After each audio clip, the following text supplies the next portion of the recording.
how to build strength without size. Obviously, we need to eat to get bigger. So you're gonna have to restrict your diet. You're gonna have to fight your hunger. It's easy just squatting, deadlifting and eating to get stronger.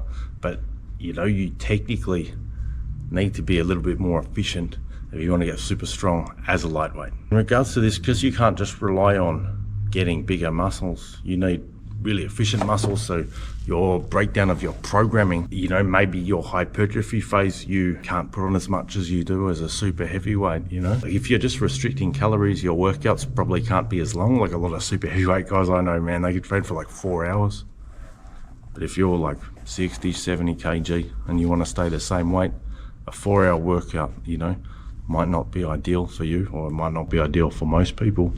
In regards to what I was saying before about the skill, that is number one. So let's just say in the squat, super heavyweight people, big belly, big thighs, when they get towards parallel, they can just push their gut into their thigh, bounce up. If you have a look at the records for powerlifting for a squat and a deadlift, right? So if you look at the 110 to 125 kilo class, it happens about there. Everyone under the 110 kilo class, right? Their deadlifts are heavier than their squat. Not everyone, but most people, yeah? Then you go to like the 125 kilo class, and anything above that, it's in reverse. Those guys can squat heavier than they can deadlift. Why? Because they got this massive gut, they got this massive thighs that they can push up against. So if you want to be a lightweight lifter and still have a respectable squat, you need your technical breakdown to be excellent. You need a really strong back and abs.